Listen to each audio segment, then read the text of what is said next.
কোরআনে কারিমে যে সমস্ত নারীর উল্লেখ আছে আমরা একটু জানার চেষ্টা করি সংক্ষেপে।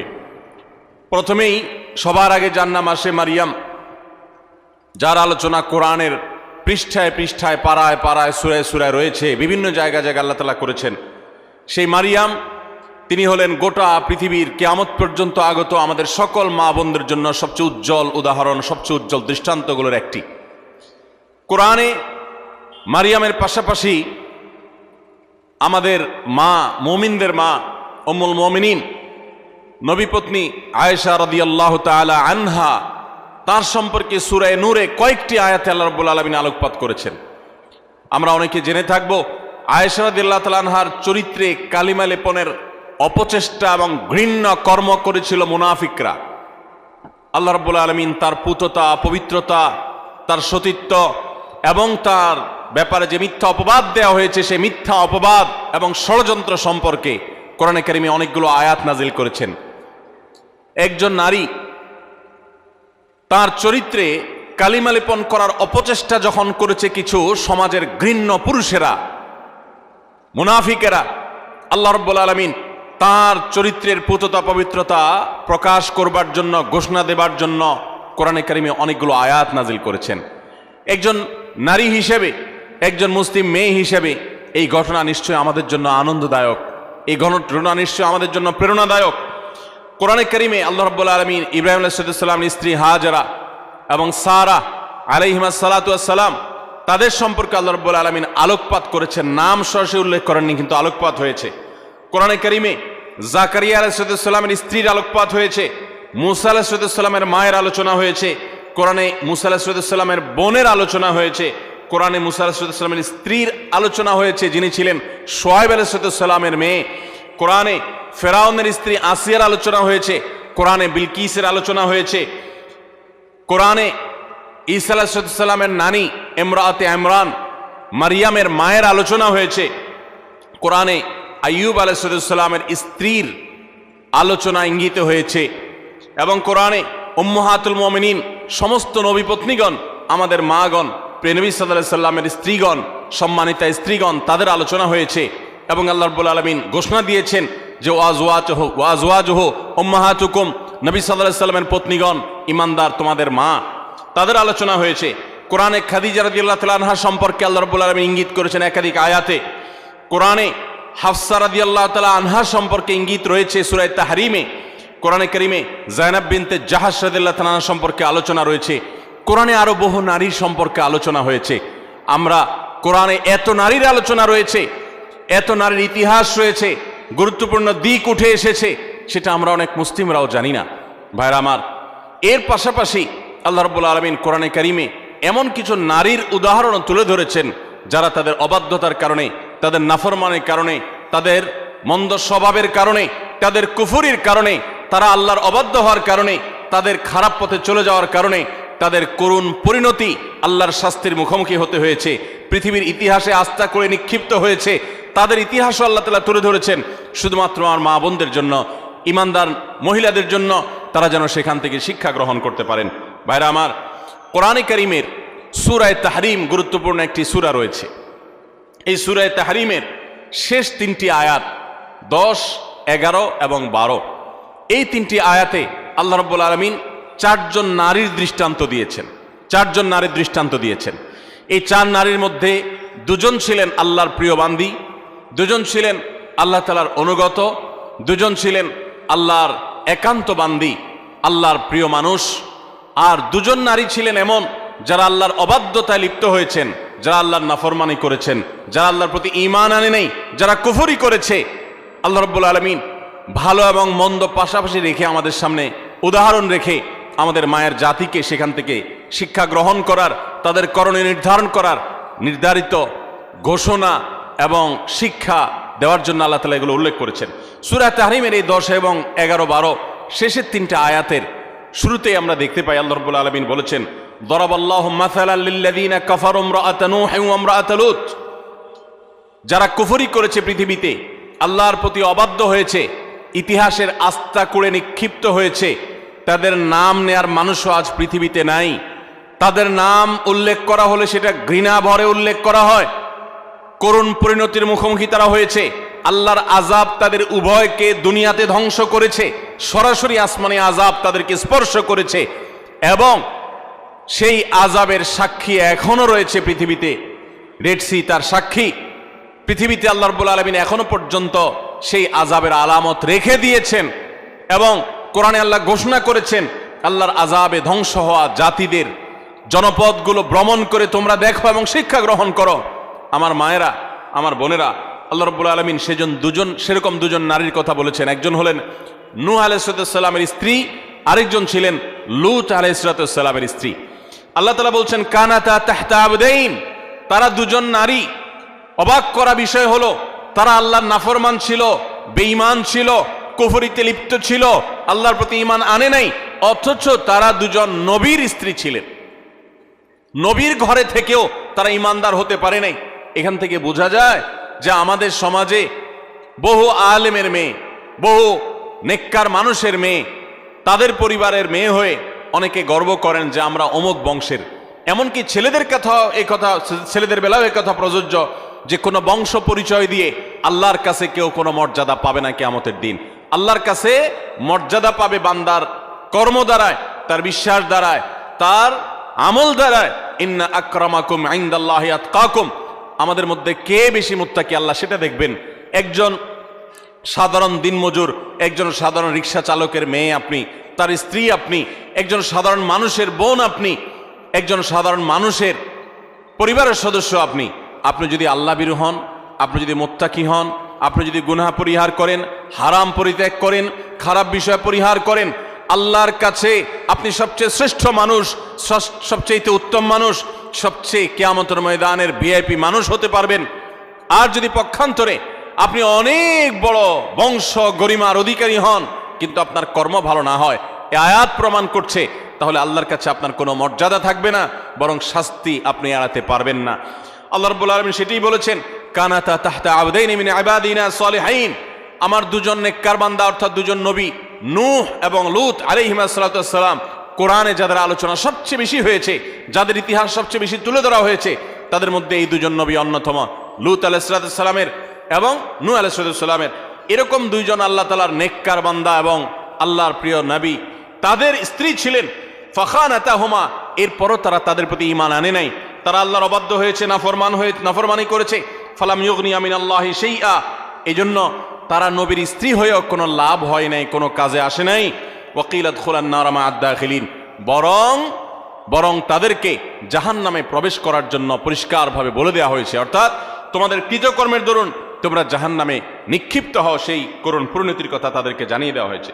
ঠিক এর পাশাপাশি আল্লাহ রাব্বুল আলামিন দুজন ভালো নারীর দৃষ্টান্ত দিয়েছেন পরবর্তী দুটি আয়াতে। সেই ভালো নারী যাদের দৃষ্টান্ত আল্লাহ রাব্বুল আলামিন দিয়েছেন সেটি হলো, তারা হলেন ওয়াদরাবাল্লাহু মাসাল লিল্লাযিনা আমানু ইমরাআতা ফিরআউন, যারা ঈমানদার তাদের সম্পর্কে আল্লাহ রাব্বুল আলামিন বলেছেন যে ঈমানদারদের জন্য উজ্জ্বল উদাহরণ দৃষ্টান্ত হলো ফেরাউনের স্ত্রী। ফেরাউন আল্লাহর অবাধ্য ছিল, নাফরমান ছিল, অথচ তার স্ত্রী আসিয়া আলাইহিস সালাম তিনি ছিলেন আল্লাহর অনুগত বান্দা, আল্লাহর প্রতি ঈমান এনেছেন। ইয ক্বালাত রাব্বি ইবলি ইনদাকা বাইতান ফিল জান্নাহ, তোমরা স্মরণ করো সেই সময়ের কথা যখন এই পাপিষ্ঠ ফেরাউন নিজের স্ত্রীকে কঠিন এবং পীড়াদায়ক যন্ত্রণাদায়ক শাস্তি দিয়ে তাকে হত্যা করেছে নির্মমভাবে। তিনি যখন শাহাদাতের সুধা পান করছিলেন তখন আল্লাহর কাছে দোয়া করেছেন রব্বি ইবনি লি ইনদাকা বাইতান ফিল জান্নাহ, আল্লাহ এই যে আমার প্রাণ বের হচ্ছে আযাবে তোমার প্রতি ঈমান আনার কারণে, তুমি এর বিনিময়ে আমার জন্য জান্নাতে গৃহ নির্মাণ করিও। ওয়ানাজ্জিনি মিন ফিরআউনা ওয়া আমালি, এবং ফেরাউনের যে কর্মকাণ্ড এগুলো থেকে আমাকে মুক্তি দাও। ওয়ানাজ্জিনি মিনাল কওমিজ জালিমিন, আর এই জালেম সম্প্রদায় থেকে আমাকে নাজাত দাও আল্লাহ। একজন হলেন ফেরাউনের স্ত্রী আসিয়া, তিনি আল্লাহর অনুগত বান্দি ছিলেন। আরেকজনের কথা আল্লাহ বলছেন ওমারিয়াম বিনতে ইমরান, আরেকজন নারীর দৃষ্টান্ত তোমাদের সামনে দিচ্ছি, নেককার নারীর দৃষ্টান্ত। তিনি হলেন ইমরানের স্ত্রী, ইমরানের মেয়ে মারিয়াম ঈসা আলাইহিস সালামের মা, আল্লাতী আহসানাত ফারজাহা, যিনি তার চরিত্রকে হেফাজত করেছেন, তার চরিত্রে কোনো কালিমা লাগতে দেননি, কোনো গুনাহে লিপ্ত হননি, কোনো হারামে জড়াননি। তিনি পরিপূর্ণ পুত পবিত্রা একজন নারী ছিলেন, সচ্চরিত্রবান একজন মানুষ ছিলেন। ফানাফাখনা ফীহি মির রূহিনা, তো আল্লাহ তাআলার রূহ, আল্লাহর বিশেষ অর্ডার তার কাছে এসেছে, যার ফলশ্রুতিতে ঈসা আলাইহিস সালামের মতো সন্তান বাবা ছাড়া সরাসরি আল্লাহর নির্দেশে অলৌকিকভাবে তিনি জন্ম দিয়েছেন। ওয়াসাদ্দাকাত বিকালিমাতি রাব্বিহা ওয়া কুতুবিহি ওয়া কানাত মিনাল কানিতিন, এবং তিনি আল্লাহ তাআলার অনুগত বান্দী ছিলেন। আল্লাহর কালিমাতকে তিনি বিশ্বাস করেছেন, আল্লাহর কিতাব, আসমানি কিতাবকে বিশ্বাস করেছেন, আল্লাহর অনুগত বান্দী ছিলেন। তাহলে এই তিনটি আয়াতে সূরা তাহরিমে আমরা চারজন নারীর দৃষ্টান্ত পেলাম গোটা দুনিয়ার সমস্ত নারীদের জন্য। এই চারজন নারীর দৃষ্টান্ত অনেক গুরুত্বপূর্ণ, শিক্ষণীয়। আমাদের উচিত, বিশেষ করে প্রত্যেক মুসলিম নারীর উচিত, সূরা তাহরিমের এই শেষ তিনটি আয়াতে যে চারজন নারীর দৃষ্টান্ত দেওয়া হয়েছে, সে দৃষ্টান্তগুলো ভালো করে ব্যাখ্যা সহকারে পড়া, তাদের জীবনী সম্পর্কে জানা এবং তাদের কর্ম এবং কর্মফল সম্পর্কে অবগত হওয়া। এর ফলে আমরা ভালো হওয়ার প্রেরণা পাবো, মন্দ পথ থেকে বেঁচে থাকার প্রেরণা ইনশাআল্লাহ আমরা লাভ করতে পারবো। আল্লাহ রাব্বুল আলামিন আমাদের সকলকে এই সমস্ত কোরআনে কারীমের উজ্জ্বল উদাহরণগুলো, দৃষ্টান্তগুলো থেকে শিক্ষা গ্রহণ করার তৌফিক দান করুন। আমাদের মা বোনরা অনেকে কোরআনে কারীম সহি করে পড়তেও পারেন না, আবার অনেকে পড়তে পারেন কিন্তু তারা কোরআনে কারীমের অর্থ বোঝেন না, ব্যাখ্যা জানেন না, জানার আগ্রহ নাই, প্রচেষ্টা নেই। এটা খুবই দুঃখজনক একটি ব্যাপার, অত্যন্ত বেদনাদায়ক একটি অধ্যায়। কোরআন আল্লাহ তাআলা দিয়েছেন, আমার বোন, আপনাকে লক্ষ্য করে আল্লাহ তাআলা উদাহরণ দিয়েছেন। আপনার বয়স 30, 35, 40 হয়ে গেছে, অথচ আপনি একটি বারের জন্য সেটা খুলে দেখার, পড়ে দেখার প্রয়োজনীয়তা অনুভব করেন নাই। আপনি এটিকে জানার ফুরসতটুকু আপনার জীবনে পান নাই। কিয়ামতের ময়দানে কি নিয়ে আল্লাহর সামনে দাঁড়াবেন, কোন মুখে আল্লাহর কাছে জান্নাত আশা করবেন? এজন্য আমি আবারও আপনাদেরকে উদাত্ত আহ্বান করতে চাই, আমার মা ও বোনেরা, আপনারা সূরা তাহরিমের শেষ তিনটি আয়াত, আরও নারীদের সংশ্লিষ্ট যে সমস্ত বিষয় আসো রয়েছে কোরআনে, এগুলো আপনারা জানার চেষ্টা করবেন। নবী সাল্লাল্লাহু আলাইহি ওয়াসাল্লামের হাদিসে যা বলা হয়েছে সেগুলো জানার চেষ্টা করবেন। আল্লাহ তাআলা আমাদের সকলকে ঈমানদার, আল্লাহর অনুগত যে সমস্ত বান্দিরা ছিলেন, আমাদের মা বোনদেরকে তাদের অনুসরণ অনুকরণ করার তৌফিক দান করুন। এবং যারা আল্লাহর নাফরমানিতে লিপ্ত হয়েছে, অবাধ্যতা লিপ্ত হয়েছে, তাদের জীবনী, তাদের কর্ম এবং কর্মফল থেকে শিক্ষা গ্রহণ করে আল্লাহর নাফরমানি থেকে, হারাম কাজ থেকে, অন্যায় অশ্লীলতা থেকে আল্লাহ তাআলা আমাদেরকে বেঁচে থাকার তৌফিক দান করুন। ভাইরা আমার, কোরআনে কারীমের নারীদের যে আলোচনা রয়েছে শুধু কোরআনেই নেই, নবী সাল্লাল্লাহু আলাইহি ওয়াসাল্লামের হাদিসেও আমরা দেখতে পারি যে নারীদের জন্য কত আলোচনা রয়েছে। আমরা কোরআন এবং হাদিসে নারীদের এমন 11টি বিশেষ বৈশিষ্ট্যের কথা উল্লেখ করতে চাই আজ, যে বৈশিষ্ট্যের কথা একজন মুসলিম নারী হিসাবে গর্বিত হওয়ার জন্য যথেষ্ট। আপনি নারী হিসাবে জন্ম লাভ করার জন্য আনন্দিত হতে হলে এই 11টি বৈশিষ্ট্য, এটার দিকে দেখাটাই যথেষ্ট। নারী জন্মের আনন্দ আপনি অনুভব করবেন শুধুমাত্র এই 11টি পয়েন্ট আপনি জানতে পারলে। আমরা অনেক মা বোনরা আছি, তারা জানি না। আমি আবারও বলছি, নারী অধিকারের নামে, নারী মুক্তির নামে, নারী স্বাধীনতার নামে, নানা মুখরোচক স্লোগানের নামে অনেক মুসলিম বোনদেরকে, মুসলিম মেয়েদেরকে আজ ভুল পথে পরিচালিত করা হচ্ছে। যারা পরিচালিত করছে তাদের সে সমস্ত কথায় পা দিয়ে যারা ইতোমধ্যে আল্লাহর অবাধ্যতায় লিপ্ত হয়েছেন, নাফরমানিতে লিপ্ত হয়েছেন, গুনাহের জগতে পা দিয়েছেন, তারা একটা পর্যায়ে তাদের জীবন ধ্বংস হয়ে যাওয়া, তাদের জীবনে হারিয়ে যাওয়া সম্পদ সম্পর্কে তাদের অনুভূতি, উপলব্ধি জাগ্রত হয়েছে এবং তারা ফিরে এসেছেন।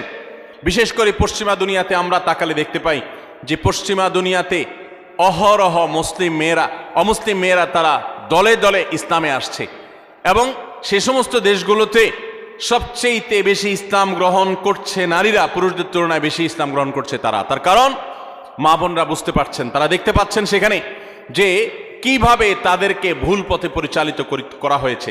ইসলামের সুমহান আদর্শ তাদেরকে কত বেশি সম্মানিত করেছে। আসুন আমরা জেনে নেই নারী জন্মের আনন্দ হতে পারে এরকম 11টি পয়েন্ট কি আছে কোরআন এবং হাদিসে, যে বৈশিষ্ট্যগুলো একজন মুসলিম নারী হিসেবে আপনাকে গর্বিত করবে, আপনাকে আনন্দিত করবে, আপনাকে অনুপ্রাণিত করবে, আপনাকে উৎসাহিত করবে, আপনাকে আল্লাহর অনুগত বান্দী হতে সাহায্য করবে। নাম্বার 1, আমরা অনেকেই জানি হয়তো, আবার অনেকের অজানাও থাকতে পারে যে ইসলাম সর্বপ্রথম গ্রহণ করেছেন একজন নারী। আমাদের প্রিয় নবী সাল্লাল্লাহু আলাইহি ওয়াসাল্লামের প্রতি আল্লাহ তাআলা যখন ওহী প্রেরণ করলেন, তার সেই ওহীর প্রতি বিশ্বাস করেছেন সর্বপ্রথম একজন নারী। তার নাম কি? খাদিজা রাদিয়াল্লাহু তাআলা আনহা, কোন পুরুষ প্রিয় নবী সাল্লাল্লাহু আলাইহি ওয়াসাল্লামের প্রতি ঈমান আনেন নাই আগে, সবার আগে নারীরা ঈমান এনেছেন। খাদিজা রাদিয়াল্লাহু তাআলা আনহা ইসলামের প্রথম মুসলিম সদস্য নারী, কোনো পুরুষ না। দ্বিতীয়ত, ইসলামের প্রথম শহীদ হলেন একজন নারী, সুমাইয়া রাদিয়াল্লাহু তাআলা আনহা।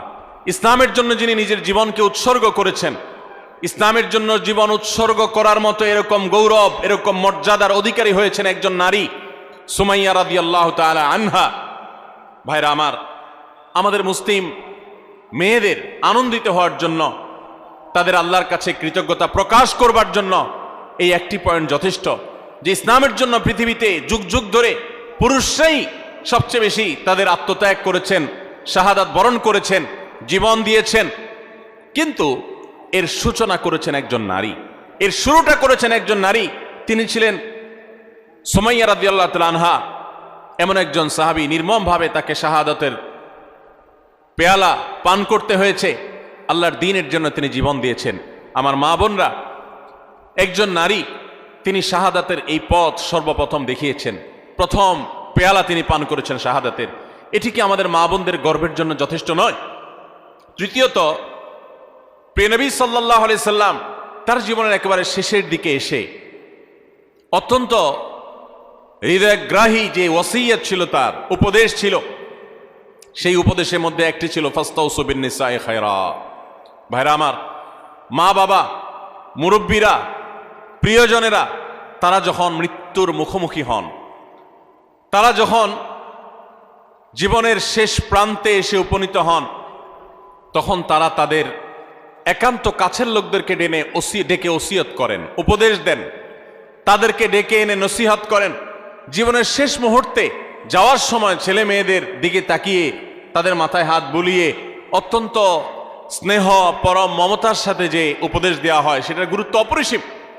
প্রিয় নবী সাল্লাল্লাহু আলাইহি ওয়াসাল্লামও ঠিক তার জীবনের একেবারে শেষে এসে তিনি কিন্তু ঐতিহাসিক ভাষণে তিনি মেয়েদের প্রতি সদ্ব্যবহার করার জন্য, তাদের ব্যাপারে নবী সাল্লাল্লাহু আলাইহি ওয়াসাল্লাম থেকে কল্যাণের উপদেশ গ্রহণ করবার জন্য তিনি নির্দেশ দিয়ে গেছেন, ফাস্তাউসু বিন-নিসাই খায়রা।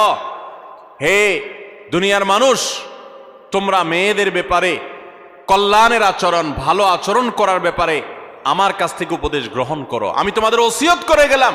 প্রিয় নবী সাল্লাল্লাহু আলাইহি ওয়াসাল্লাম এরকম হৃদয়গ্রাহী ভাষায় মা বোনদের ব্যাপারে সাবধান সতর্ক করে গেছেন। তার জীবনের শেষ সতর্ক বাণীগুলোর মধ্যে থেকে একটি, যে নারীদের ব্যাপারে তোমরা আমার কাছ থেকে উপদেশ গ্রহণ করো, কল্যাণ, তাদের সাথে তোমরা কল্যাণের আচরণ করবে, তাদের কল্যাণকামী হবে, সুন্দর আচরণ করবে, তাদের কোনো কষ্ট দিবে না। অর্থাৎ এই মর্মে আমি তোমাদেরকে ওসিয়ত করে যাচ্ছি, আমার এই ওসিয়তকে তোমরা মেনে চলবে। মায়েদের আনন্দের একটা বিষয় এটি, তাদের গর্ব করার মতো একটি বিষয় এটি, যে প্রিয় নবী সাল্লাল্লাহু আলাইহি ওয়াসাল্লাম জীবনের শেষ ওসিয়তগুলোর মধ্যে থেকে একটি ছিল আমাদের ব্যাপারে যেন সবাই সজাগ থাকে, সুন্দর দৃষ্টি রাখে। নাম্বার 4, আমরা জানি যে কোরআনে কারিমে আল্লাহ রাব্বুল আলামিন নারীদের সূরা নামে সূরা রেখেছেন, পুরুষদের সূরা এরকম নামে, অর্থাৎ পুরুষদের সংশ্লিষ্ট সূরা বলতে আলাদা কোনো সূরা রাখেন নাই। শুধু তাই নয়, কোরআনে কারিমের সবচেয়ে বড় দীর্ঘ আয়াতনের গুরুত্বপূর্ণ সূরা হলো সূরাতুন নিসা। এই সূরাতুন নিসা আল্লাহ তাআলা নারীদের নামে নামকরণ করেছেন। সেখানে নারীদের সমস্ত অধিকারগুলো, তাদের বিধিবিধানগুলো, তাদের মর্যাদা, তাদের করণীয়, তাদের জন্য মোটিভেশন আল্লাহ তাআলা সেখানে রেখেছেন। শুধু সূরা নিসাই নয়, কোরআনে কারিমে আল্লাহ রাব্বুল আলামিন সূরা নিসার পাশে সূরা তাহরিম, সূরা তালাক, সূরা মুজাদালা, অনেকগুলো সূরা নারীদের জন্য, নারীদের বিধিবিধান সংশ্লিষ্ট বিষয়গুলোর জন্য আল্লাহ তাআলা নাজিল করেছেন। এগুলো এক একটা 2 পৃষ্ঠা 4 পৃষ্ঠার সূরা, আর সূরা নিসা তো বহু পৃষ্ঠা সম্বলিত সূরা। কোরআনে কারিমে 25 জন নবী রাসূলের আলোচনা যেরকম রয়েছে, ঠিক একইভাবে 20-25 জন মহিয়সী নারীর আলোচনা কোরআনে রয়েছে। কোরআনে আল্লাহ রাব্বুল আলামিন এতগুলো নারীর আলোচনা, বিভিন্ন প্রসঙ্গে যে ইঙ্গিত করেছেন, আলোচনা করেছেন, এখান থেকে মাতৃজাতির প্রতি যে মর্যাদা রয়েছে সেটি ইসলামে যে মর্যাদা রয়েছে সেটি প্রকাশিত হয়। নারী হিসাবে আনন্দিত হওয়ার জন্য এই পয়েন্টটা কি যথেষ্ট নয়, যে কোরআন তাদেরকে এত গুরুত্ব দিয়েছে, এত মর্যাদা দিয়েছে? সম্মানিত উপস্থিতি, 5 নম্বর, নবী সাল্লাল্লাহু আলাইহি সাল্লামের ঐতিহাসিক বক্তব্য, ঐতিহাসিক হাদিস রয়েছে, আপনারা অনেকে জানেন। তিনি বলেছেন, খায়রুকুম লি আহলি ওয়া আনা খায়রুকুম লি আহলি। পুরুষদের জন্য তিনি নারীদের নারীদের কাছ থেকে ভালো হওয়ার সার্টিফিকেট নেওয়াকে ভালো হওয়ার পূর্ব শর্ত হিসেবে উল্লেখ করেছেন। এটা নারী জাতির জন্য আনন্দের বিষয় যে পৃথিবীর কোনো পুরুষ তিনি আল্লাহর খাতায় ভালো এটা তার নাম লেখাতে হলে, আল্লাহর কাছে ভালো প্রমাণ হতে হলে তার স্ত্রীর কাছে তিনি ভালো এই সার্টিফিকেট নিতে হবে। সার্টিফিকেট নেওয়া বলতে কাগজে সার্টিফিকেট না। যে ব্যক্তি তার আচার আচরণ দ্বারায়, তার কর্মকাণ্ড দ্বারায়, তার উত্তম ব্যবহার দ্বারায়, তার সুন্দর আখলাক দ্বারায় তার স্ত্রীকে এতটা সন্তুষ্ট করতে পেরেছে যে স্ত্রী মন থেকে তার স্বামীকে ভালো মানুষ হিসেবে জানে, এই সার্টিফিকেট, এই সাক্ষ্য স্ত্রীর কাছ থেকে এই মূল্যায়ন পাওয়ার আগ পর্যন্ত মানুষ আল্লাহর কাছে শ্রেষ্ঠ হয় না। নবী সাল্লাল্লাহু আলাইহি সাল্লাম এই ঐতিহাসিক বাণীর মাধ্যমে নারী জাতিকে কোন মর্যাদা আসীন করেছে চিন্তা করুন। আমাদের দেশের চারিত্রিক সনদপত্র বিভিন্ন জনপ্রতিনিধিগণ ইস্যু করে থাকেন, মেম্বার, চেয়ারম্যান, কমিশনাররা দিয়ে থাকেন। এর ফলে তাদের একটা মর্যাদা বোঝা যায় যে তারা সাধারণ নাগরিকের, সাধারণ মানুষের, সর্বস্তরের মানুষের চারিত্রিক সনদপত্র ইস্যু করে থাকেন। ইসলাম সমস্ত পুরুষদের চারিত্রিক সনদপত্র ইস্যু করার অধিকার নারীদের হাতে দিয়েছেন, স্ত্রীদের হাতে দিয়েছেন। স্ত্রী যদি বলে যে আমার স্বামী, তার আচার আচরণ, ব্যবহার, তার কর্মকাণ্ড সবকিছু মিলিয়ে তিনি একজন ভালো মানুষ, এটি আমি বলতে পারি, এটা যদি মন থেকে কোনো নারী তার স্বামী সম্পর্কে সাক্ষ্য দেন, তাহলে আল্লাহর কাছে তিনি অত্যন্ত মর্যাদাবান মানুষ হিসেবে প্রমাণিত হন। সময়ত উপস্থিতি, এখান থেকে মায়ের জাতি, নারী জাতির প্রতি ইসলাম যে মর্যাদা দিয়েছে সেটা দিনের আলোর মতো পরিষ্কার হয়ে যায়। নবী করিম সাল্লাল্লাহু আলাইহি সাল্লাম আরো বলেছেন, ওয়া আনা খায়রুকুম লি আহলি, তোমরা প্রত্যেকটা পুরুষ তোমাদের স্ত্রীদের কাছে ভালো আচরণ করে যতটা ভালো হতে পেরেছ। নবী সাল্লাল্লাহু আলাইহি সাল্লাম তার নিজের কথা বলেছেন, 9 জন স্ত্রী থাকার পরেও তিনি তাদের সম্পর্কে তার নিজের বক্তব্য হলো যে আমি আমার সমস্ত স্ত্রীদের কাছে, তোমরা যতটা ভালো হতে পেরেছো স্ত্রীদের কাছে, আমি হলাম তোমাদের চাইতেও আমার স্ত্রীদের কাছে বেশি ভালো। অর্থাৎ আমার স্ত্রীরা আমাকে ভালো বনে এত বেশি জানে, যেটা তোমাদেরকে তোমাদের স্ত্রীরা জানা। কত বেশি উত্তম আচরণ করলে নবী সাল্লাল্লাহু আলাইহি সাল্লাম এই আসনে আসীন হতে পেরেছেন। ভাইরা আমার, কতটা আস্থা থাকলে এভাবে বলা যায়। তো এখান থেকে নারী জাতির মর্যাদা পরিষ্কারভাবে বোঝা যায় যে পুরুষদের শ্রেষ্ঠত্ব এবং তাদের মর্যাদা, তাদের মূল্যায়ন, এটা আল্লাহ তাআলা নারীদের উপরে ন্যস্ত করেছেন। নাম্বার 6, আমাদের প্রিয় নবী সাল্লাল্লাহু আলাইহি সাল্লাম নারীদেরকে অনেক বেশি পছন্দ করতেন, ভালোবাসতেন, শ্রদ্ধা করতেন। এর মানে হলো, আপনারা জানেন, মা এবং বাবা উভয়ের মর্যাদা বর্ণনা করতে গিয়ে নবী সাল্লাল্লাহু আলাইহি সাল্লাম কার মর্যাদা বেশি বর্ণনা করেছেন, বাবার না মায়ের? মায়ের। তাহলে এখানে নারীকে নবী সাল্লাল্লাহু আলাইহি সাল্লাম অগ্রাধিকার দিয়েছেন। এবং নবী সাল্লাল্লাহু আলাইহি সাল্লামের কাছে যখন সাহাবী জিজ্ঞাসা করেছেন, ইয়া রাসূলুল্লাহ আবাররু মান, আমি কার সাথে বেশি সদাচরণ করব? নবী সাল্লাল্লাহু আলাইহি সাল্লাম বলেছেন, উম্মাক, তোমার মায়ের সাথে। এরপরে আবার সাহাবী জিজ্ঞাসা করলেন, এরপর তিনি বলেছেন, এরপরও তোমার মায়ের সাথে। এরপর জিজ্ঞাসা করলেন আবারও সাহাবী, বুঝলাম, এরপর কার সাথে করব? নবী সাল্লাল্লাহু আলাইহি সাল্লাম বলেন, এবারও বলেন তোমার মায়ের সাথে। তারপর যখন সাহাবী জিজ্ঞাসা করলেন চতুর্থবার, তখন বললেন তোমার বাবার সাথে। তার মানে 3টা পুরস্কার যদি থাকে, gold medal, bronze medal, silver medal, এই সব মেডেল পুরস্কারগুলো একেবারে প্রথম, দ্বিতীয়, তৃতীয় সব পুরস্কারগুলো নবী সাল্লাল্লাহু আলাইহি সাল্লাম দিয়েছেন মাকে। আর 4 নম্বর সান্ত্বনা পুরস্কার দিয়েছেন বাবাকে। তাহলে এখানে মায়ের মর্যাদা বেশি দেওয়া হয়েছে না বাবার মর্যাদা বেশি দেওয়া হয়েছে? দিনের আলোর মতো পরিষ্কার। একজন মুসলিম নারীর জন্য কি এটা আনন্দের বিষয় নয়? প্রিয় নবী সাল্লাল্লাহু আলাইহি সাল্লাম মেয়েদেরকে কতটা অগ্রাধিকার দিতেন দেখেন। তিনি বলেছেন, আমি মেয়েদেরকে বেশি ভালোবাসি। এর মানে মা এবং বাবার মধ্যে যখন কম্পেয়ার করা হয়, তুলনা করা হয়, তখন মাকে তিনি বেশি পছন্দ করতেন বাবার তুলনায়। এবং ভাই এবং বোনের মধ্যে যখন কম্পেয়ার করা হয়, তখন বোনের প্রতি বেশি। এবং ছেলে এবং মেয়ের মধ্যে যখন কম্পেয়ার করা হয়, তখন নবী আলাইহিস সালাম মেয়েদের প্রতি টান, মেয়ের প্রতি টান বেশি ছিল। এই ছিল নবী সাল্লাল্লাহু আলাইহি সাল্লামের মেয়ে জাতির প্রতি, নারী জাতির প্রতি, মাতৃজাতির প্রতি তার মহানুভবতা, তার ভালোবাসা, তার আন্তরিকতা, তার স্নেহ মমতা। তাদেরকে এতটা শ্রদ্ধা তিনি করতেন, এতটা সম্মান তিনি করতেন। আমরা অনেক পুরুষ আছি, আমাদের মা বোনদেরকে তুচ্ছতাচ্ছিল্য করে কথা বলি, তাদেরকে অপমান করে কথা বলি। আমাদের আল্লাহকে ভয় করা উচিত। তারা ভুল করলে সেটা উত্তম উপায়ে সংশোধন করা উচিত, ব্যবহার খারাপ করা উচিত নয়। যাই হোক, তাহলে 6 নম্বরে আমরা জানলাম যে মাতৃজাতির আনন্দের বিষয় হলো, নারী জাতির আনন্দের বিষয় হলো, মুসলিম নারীর আনন্দের বিষয় হলো, তার মর্যাদার বিষয় হলো যে নবী সাল্লাল্লাহু আলাইহি সাল্লাম তাদেরকে ভালোবাসতেন। পুরুষদের তুলনায় সবসময় নারীদেরকে তিনি অগ্রাধিকার দিতেন, বেশি পছন্দ করতেন, ভালোবাসতেন। নাম্বার 7, জান্নাত নারীদের জন্য আল্লাহ তাআলা সবচেয়ে সহজ করেছেন। পুরুষদের তুলনায় নারীদের জন্য জান্নাত অনেক সহজ করা হয়েছে। একজন পুরুষ তাকে জান্নাতে যেতে হলে তাকে হালাল উপার্জন করতে হয়। আর ইসলাম উপার্জনের কোনো দায় দায়িত্ব মেয়েদের উপরে চাপান নেই। যতদিন বিয়ে না হবে তিনি বাবার দায়িত্বে থাকবেন। যখন বিয়ে হয়ে যাবে স্বামীর দায়িত্বে চলে যাবেন। স্বামী মারা যাবে ছেলেদের দায়িত্বে চলে যাবেন, ভাইদের দায়িত্বে চলে যাবেন। কিন্তু নারী, তাকে তার নিজের ভরণ পোষণের জন্য ইসলাম বলে নাই স্ট্রাগল করতে, বরং তার জন্য পুরুষরা স্ট্রাগল করতে বাধ্য। আর পুরুষরা যখন স্ট্রাগল করতে যায়, উপার্জন করতে যায়, কামাই রোজগার করতে যায়, তখন তার হালাল হারাম বাজ বিচার করতে হয়। কাজটা কিন্তু সহজ না। হারাম থেকে বেঁচে থেকে আবার পয়সা করে কামাই করে এনে পরিবারের ভরণ পোষণের ব্যবস্থা করা, এটা খুব সহজ কাজ না। এই জন্য পুরুষকে জান্নাতে যেতে হলে শুধু 5 ওয়াক্ত নামাজ পড়লে, রমজান রোজা রাখলে এবং মৌলিক কিছু কাজ করলেই যথেষ্ট হয় না, তাকে হালাল উপার্জন করতে হয়, হারাম থেকে বাঁচতে হয়। নারীর জন্য এই সমস্ত হ্যাসেল নাই, তাদের জন্য অনেক সহজ। নবী করিম সাল্লাল্লাহু আলাইহি সাল্লাম বলেছেন, ইযা সাল্লাতিল মারআতু খামসাহা ওয়া সামাত শাহরাহা ওয়া আতাআত যাওজাহা ওয়া হাফিজাত ফারজাহা। কোন নারী যখন 4টি কাজ করে, 5 ওয়াক্ত নামাজ যখন পড়ে, রমজানের রোজা যখন ঠিকমতো রাখে এবং স্বামীর আনুগত্য, স্বামী যদি অন্যায় কোনো কথা না বলে তাহলে তাকে মেনে চলে, মান্য করে, শ্রদ্ধা করে, অভিভাবক হিসাবে তার সিদ্ধান্তকে মেনে চলে এবং নিজের ইজ্জত আবরুর হেফাজত করে, কোনোভাবে চরিত্রহীন নারীদের কাতারে সামিল হয় না, গুনাহ করে না। সেটা ইমোতে হোক, সেটা সোশ্যাল মিডিয়াতে হোক, মেসেঞ্জারে হোক, ফেসবুকে হোক, ইউটিউবে হোক, অনলাইনে হোক, অফলাইনে হোক, বিবাহ বহির্ভূত সম্পর্কের মাধ্যমে হোক, কোনোভাবে নিজের চরিত্রকে নষ্ট করে না। এই নারী, আল্লাহ রাব্বুল আলামিন তাকে জান্নাতের যে কোনো দুয়ার দিয়ে প্রবেশ করার সুযোগ দান করবেন।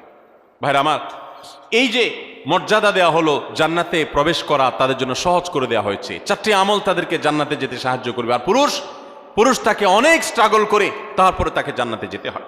এটা নারী জাতির জন্য আনন্দের বিষয়। নাম্বার 8, মেয়েরা যদি হজ করে তাহলে তাদের সেই হজ জেহাদের সমতুল্য। পুরুষ হজ করলে হজের সওয়াব পাবে, বাস এটুকু। একজন নারী যখন হজ করেন তখন তিনি পুরুষদের মতো হজের সওয়াব তো পাবেনই, পাশাপাশি ইসলাম তাকে জেহাদে শামিল হয়ে পুরুষ যেরকম মর্যাদা পায়, হজ করার মাধ্যমে নারীকে সেই মর্যাদা দেয়। হজ্জুহুন্না জিহাদ। নবী সাল্লাল্লাহু আলাইহি সাল্লাম তাদের নারীদের হজকে জিহাদের সাথে তুলনা করেছেন। এটা তাদের মর্যাদার ব্যাপার, এটা তাদের জন্য স্পেশাল। ঠিক একইভাবে নম্বর 9, নারীরা যদি কোনো সন্তানদেরকে সুন্দরভাবে জন্মদানের পর লালন পালন করে, বিশেষ করে জন্মদান করতে গিয়ে যদি কোনো নারী মৃত্যুবরণ করেন তাহলে তাকে শাহাদাতের মর্যাদা দেওয়ার কথা বলা হয়েছে। এবং তারা যদি নিজেদের সন্তানকে সুন্দরভাবে লালন পালন করেন তার জন্য জান্নাতের গ্যারান্টির কথা বলা হয়েছে। সন্তান লালন পালন করা আলাদা ইবাদত, আলাদা মর্যাদার বিষয়। সন্তান জন্ম দেওয়া আলাদা ইবাদতের বিষয় তাদের জন্য। নাম্বার 10, যদি দুনিয়ার কোনো মানুষ, কোনো পুরুষ যদি কোনো নারী জন্ম দেয় এবং কোনো মেয়ে জন্ম দেওয়ার পর সে মেয়েকে যদি উত্তমভাবে লালন পালন করে, তাকে সুপাত্রস্থ করে, তার ভরণ পোষণ ব্যবস্থা করে, তার প্রতি সদাচরণ করে, মেয়ে হিসাবে তাকে তুচ্ছতাচ্ছিল্য না করে, ছোট না করে, তার হক নষ্ট না করে, এরকম যদি নারীদের সাথে সুন্দর আচরণ করে, তো আল্লাহ রাব্বুল আলামিন ওই পুরুষদের জন্য জান্নাতের গ্যারান্টি দিয়েছেন। জান্নাতের গ্যারান্টি দিয়েছেন, নিরাপত্তা নিয়েছেন, তিনি নিরাপত্তা দিয়েছেন, জান্নাতের ওয়াদা করেছেন। নবী সাল্লাল্লাহু আলাইহি সাল্লাম কথা দিয়েছেন যে পুরুষরা 2টি মেয়ে সন্তান জন্ম দিবে এবং তাদের সাথে উত্তম আচরণ করবে, ব্যবহার করবে, তাদের হক আদায় করবে। নবী করিম সাল্লাল্লাহু আলাইহি সাল্লাম তাদের জান্নাতের জিম্মাদারি নিয়েছেন, জান্নাতের দায়িত্ব নিয়েছেন। এবং অন্য আরেকটি হাদিসে আছে নবী সাল্লাল্লাহু আলাইহি সাল্লাম জান্নাতে তার সাথে থাকার সৌভাগ্য হবে বলেছেন যদি কেউ তার 2টি বোন অথবা 2টি মেয়েকে সুন্দরভাবে, উত্তমভাবে তাদের সাথে আচার আচরণ করে, ব্যবহার করে, তাদের হক আদায় করে, কোনো ক্ষেত্রে ত্রুটি না করে, যত্ন করে, তাহলে সে ব্যক্তি শুধু জান্নাতে যাবে তা নয়, নবী সাল্লাল্লাহু আলাইহি সাল্লামের সাথে জান্নাতে থাকতে পারে। ভাইরা আমার, কোরআন এবং হাদিসের কোথাও আমি আজও পর্যন্ত পাই নাই 1 ডজন ছেলে জন্ম দিলে, 1 ডজন ছেলে জন্ম দিলে, 10টা 12টা ছেলে জন্ম দিলে, তাদের সাথে সুন্দর আচরণ করলে, কোরআন হাদিসে কোথাও তার জন্য ফজিলত মর্যাদা হিসাবে স্পেশাল ভাবে জান্নাতে যাওয়ার ঘোষণা, নবী সাল্লাল্লাহু আলাইহি ওয়াসাল্লামের সাথে জান্নাতে থাকার সৌভাগ্যের কথা কোথাও ঘোষণা করা হয়েছে এমন কোন হাদিসের কথা আমি জানি না, এমন কোন আয়াত কোরআনে নাই। কিন্তু 2জন মেয়েকে, 2জন বা 2জনের অধিক মেয়েকে যদি কোনো বাবা মা লালন পালন করেন, সুন্দরভাবে তাদের সাথে সদাচরণ করেন, দুর্ব্যবহার না করেন, তাদেরকে কোণঠাসা করে না রাখেন, মেয়ে হিসাবে তাদের প্রতি জুলুম না করেন, তাহলে ওই ব্যক্তিদের জন্য জান্নাতের গ্যারান্টির কথা বলেছেন। তাহলে নারী হিসাবে জন্ম লাভ করা এটা আনন্দের বিষয় মুসলমান মেয়েদের জন্য। ইসলাম তাদেরকে এত মর্যাদা দিয়েছে।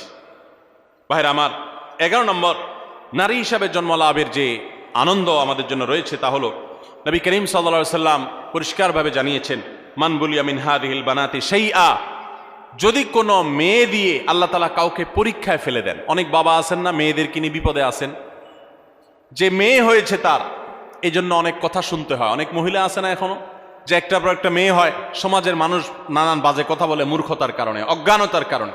অনেক বাবা আছেন মেয়ে হয়েছে এই জন্য জামাই বেন সাহেবের অনেক কটু কথা তাকে শুনতে হয়।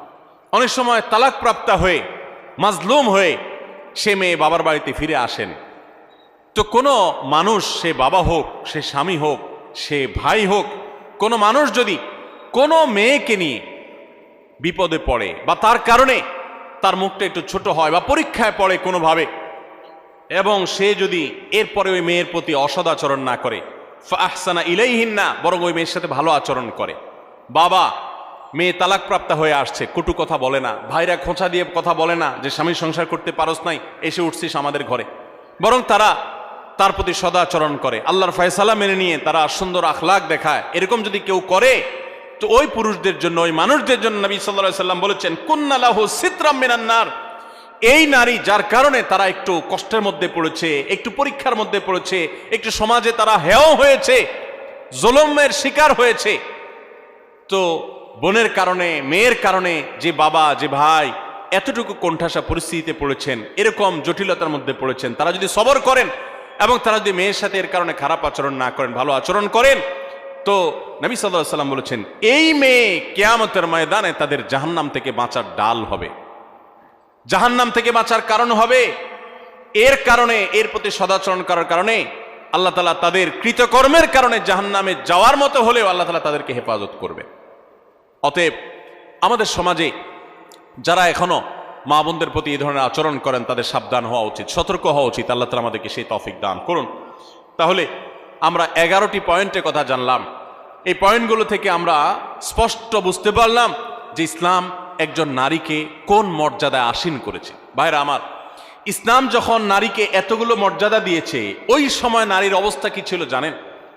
আজকে পৃথিবীতে নারীকে নিয়ে অনেক মুখরোচক কথা বলার মানুষ আছে। এই মানুষগুলোর যখন জন্ম পৃথিবীতে হয় নাই, ইসলাম তখন নারীকে আকাশে তুলেছে। মেয়ে সন্তান হলে কোরআনে সেই ইতিহাস আল্লাহ তাআলা উল্লেখ করেছেন, ওয়াইদাল মাউউদাতু সুইলাত বিআইয়ি যামবিন কুতিলাত। কোন বাবার সন্তান হিসাবে যখন মেয়ে হতো, তখন সে জীবন্ত সে মেয়েকে মাটির নিচে পুঁতে ফেলত। এরকম নিকৃষ্ট আচরণ করা হতো মেয়েদের সাথে। এবং আল্লাহ তাআলা আরো বলেছেন, ওয়াইদা বুশিরা আহাদুহুম বিল উনসা যাল্লা ওয়াজহুহু মুসওয়াদ্দান ওয়া হুয়া কাযীম। জাহিলি যুগে, ইসলাম আসার আগে পৃথিবীতে, আরবে যখন কাউকে তার কন্যা সন্তান হয়েছে সংবাদ দেয়া হতো, কারো সন্তান হয়েছে যদি বলা হতো মেয়ে হয়েছে, তখন তার মুখটা কালো হয়ে যেত। ইয়াতাওয়ারা মিনাল কওম মিন সুই মা বুশিরা বিহি, তখন সে মুখ লুকাতো, মানুষের সামনে যেত না, লজ্জা বোধ করত যে তার মেয়ে হয়েছে। দেখুন, সেই রকম একটি বর্বর সমাজের মধ্যে যখন নারী হিসাবে জন্মগ্রহণ করাটাকে অপরাধ মনে করা হতো, স্ত্রীর সাথে যখন পশু পাখির মতো, প্রাণীর মতো, চতুষ্পদ জন্তুর মতো আচরণ করা হতো, মাসিক হলে একটা ঘরে বন্দি করে রাখা হতো, ওখানে পুরুষ যেত না, গবাদি পশুর মতো আচরণ করা হতো, এই রকম সমাজে ইসলাম নারীকে এমন মর্যাদা দিয়েছে যে সেই মর্যাদায় পৃথিবীর ইতিহাসে কখনো নারীকে কেউ তুলতে পারে নাই। কিয়ামত পর্যন্ত যতই নারী মুক্তির স্লোগান দেওয়া হোক, যতই ক্যাম্পেইন করা হোক, ইসলাম যে জায়গায় নারীকে নিয়ে বসিয়েছে ওই জায়গায় কখনো বসাতে কেউ পারবে না। এতগুলো মর্যাদার কথা ইসলাম নারীদের জন্য দিয়েছে। আমাদের অনেক মা বোন, এমনকি অনেক পুরুষরা, আমরা অনেক মুখরোচক স্লোগান শুনে প্রতারিত হয়ে যাই, আমরা ধোকায় পড়ে যাই, আমরা এই সমস্ত প্রতারণার ফাঁদে পড়ে আমাদের ঈমান আমল নষ্ট করি, কোরআন হাদিসের প্রতি আমাদের আস্থা নষ্ট হয়ে যায় অনেকের। দেখুন, ইসলাম একজন নারীকে যে মর্যাদাগুলো দিয়েছে, এই 11টি মর্যাদার কথা আমরা আবারও এক নজরে বলে দিচ্ছি। নাম্বার 1, প্রথম ইসলাম গ্রহণ করার গৌরব আল্লাহ তাআলা একজন নারীকে দিয়েছেন, কোনো পুরুষকে দেন নাই। তিনি ছিলেন খাদিজা রাদিয়াল্লাহু তাআলা আনহা, ইসলামের প্রথম সদস্য একজন নারী। আবু বকর রাদিয়াল্লাহু তাআলা তারপর ইসলাম গ্রহণ করেছেন। সবার আগে ইসলাম গ্রহণ করেছেন কে? খাদিজা রাদিয়াল্লাহু তাআলা আনহা। নারী জাতির জন্য কত গৌরবের বিষয়, এটা আল্লাহ তাআলা এই মর্যাদা দিয়েছেন তাদেরকে। দ্বিতীয়ত, ইসলামের জন্য সবচেয়ে বড় আত্মত্যাগের বিষয় হলো শাহাদাত, নিজের জীবন আল্লাহর রাস্তায় বিলিয়ে দেওয়া। ইসলামের জন্য সর্বপ্রথম জীবন বিলিয়ে দেওয়ার এই মর্যাদা, এই গৌরবও আল্লাহ তাআলা দিয়েছেন একজন নারীকে, তিনি ছিলেন সুমাইয়া রাদিয়াল্লাহু তাআলা আনহা। তৃতীয়ত, প্রিয় নবী সাল্লাল্লাহু আলাইহি সাল্লামের বিদায় হজে তার জীবনের শেষের দিকে যে ঐতিহাসিক বক্তব্য দিয়েছেন, সেই ঐতিহাসিক ভাষণে যাদের প্রতি বিশেষ যত্নশীল হওয়ার জন্য পুরুষদেরকে অন্য সবাইকে নির্দেশ করেছেন তারা হলেন নারীরা। ফাস্তাউসু বিন-নিসাই খায়রা, তোমরা মেয়েদের প্রতি সদাচরণ করার ব্যাপারে আমার কাছ থেকে ওসিয়ত গ্রহণ করো, আমি ওসিয়ত করতেছি তোমাদেরকে। নবী সাল্লাল্লাহু আলাইহি সাল্লাম নারীদের প্রতি সদাচরণ করার ওসিয়ত করে গেছেন, এটা নারী জাতির জন্য গৌরবের বিষয়। নাম্বার 4, কোরআনে কারীম নারী জাতিকে এত গুরুত্ব দিয়েছে যে কোরআনের সবচেয়ে বড় সূরাগুলোর একটি হলো সূরাতুন নিসা, নারীদের সূরা। সূরায়ে নাজিল করেছেন আল্লাহ তাআলা নারীদের সূরা বলে। পুরুষদের সূরা বলতে সূরাতুর রিজাল বলতে কোনো সূরা নাই, নারীদের সূরা বলতে সূরা আছে। শুধু তাই নয়, কোরআনে কারীমে এই সূরায় যেরকম নারীদের অধিকার, তাদের জন্য উপদেশ, তাদের প্রতি অন্যদের কর্তব্য, তাদের সংশ্লিষ্ট বিধিবিধান আলোকপাত করেছেন, ঠিক একইভাবে কোরআনে কারীমে আরো অনেকগুলো গুরুত্বপূর্ণ সূরা, কয়েক পৃষ্ঠাব্যাপী যে সমস্ত সূরা রয়েছে, সূরা তাহরিম, সূরা তালাক, সূরা মুজাদালা নারীদের জন্য উল্লেখ করেছেন। কোরআনে 25 জন নবী রাসূলের যেরকম আল্লাহ তাআলা আলোচনা করেছেন, 20-25 জন মহিষী নারীর আলোচনা করেছেন। মারিয়ামের আলোচনা, আয়েশার আলোচনা, সারা হাজারের আলোচনা, যাকারিয়ার স্ত্রীর আলোচনা, মুসা ইসলামের মায়ের আলোচনা, মুসা ইসলামের স্ত্রী শোয়েব ইসলামের মেয়ের আলোচনা, মুসা ইসলামের বোনের আলোচনা, উম্মাহাতুল মুমিনিনের আলোচনা, নবীপতিদের আলোচনা, বিলকিসের আলোচনা, ফেরাউনের স্ত্রী আসিয়ার আলোচনা, ইমরানের স্ত্রী তার আলোচনা, ঈসা ইসলামের নানী ঈসা ইসলামের মা মারিয়ামের আলোচনা, এবং আইয়ুব আলাইহিস সালামের স্ত্রীর আলোচনা, এবং খাদিজা রাদিয়াল্লাহু তাআলা আলোচনা, আয়েশা রাদিয়াল্লাহু তাআলা আলোচনা, হাফসার আলোচনা, যারাব বিনতে জাহাশ রাদিয়াল্লাহু তাআলা আনহুন্না তাদের আলোচনা, এরকম আর অনেক নেককার মহিষী নারীর আলোচনা কোরআন উল্লেখ করেছেন। এ থেকে কোরআন যে নারীদের মর্যাদা সেটি বোঝা যায়। নাম্বার 5, নবী সাল্লাল্লাহু আলাইহি সাল্লাম বলেছেন, তোমাদের মধ্যে সবচেয়ে উত্তম সে যে ব্যক্তি তার স্ত্রীর কাছে ভালো হতে পেরেছে, যার স্ত্রী তার ব্যাপারে সাক্ষ্য দেয় যে আমার স্বামী একজন আসলে আপাদমস্তক ভালো মানুষ, ভেতর থেকে সাক্ষ্য যে নিতে পারে, এই মূল্যায়ন যে নিতে পারে, সেই হলো প্রকৃত অর্থে ভালো মানুষ। নারীদের কাছে পুরুষদের মর্যাদার মূল্যায়নের চাবিকাঠি এবং সুইচ নবী সাল্লাল্লাহু আলাইহি সাল্লাম তাদের হাতে দিয়ে দিয়েছেন। কত বড় মর্যাদার বিষয়টি তাদের জন্য। নাম্বার 6, নবী সাল্লাল্লাহু আলাইহি সাল্লাম সবসময় নারীদেরকে বেশি অগ্রাধিকার দিতেন, পুরুষের তুলনায় বেশি পছন্দ করতেন, ভালোবাসা দিতেন, স্নেহ মমতা দিতেন। এজন্য মেয়েদের প্রতি তার ভালোবাসা ছিল অনেক বেশি। শুধু তিনি নন, ইমাম মালিক রাহমাতুল্লাহ আলাইহি বলেছেন, আল আম্বিয়া ওয়া আবুল বানাত, নবীগণ হলেন মেয়েদের বাবা। বেশিরভাগ নবীদেরকে আল্লাহ তাআলা মেয়ে সন্তান বেশি দিয়েছেন, এটা তাদের জন্য গৌরবের।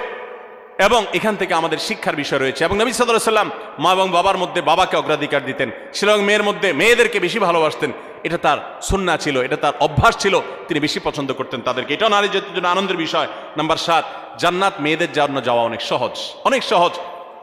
মেয়েরা যদি 5 ওয়াক্ত নামাজ পড়ে, রমজান রোজা রাখে, স্বামীর আনুগত্য করে চলে, কোনো ঔদ্ধত্য দেখায় না এবং নিজের চরিত্রের হেফাজত করে, তাদের জন্য জান্নাতে যাওয়া সহজ হয়। পুরুষদের মধ্যে হালাল হারাম মেনটেন করে, তারপর সেগুলো লক্ষ্য রেখে তারপর উপার্জন করার মতো আর অনেক স্ট্রাগল করে তাদেরকে উপার্জন করতে হয় না।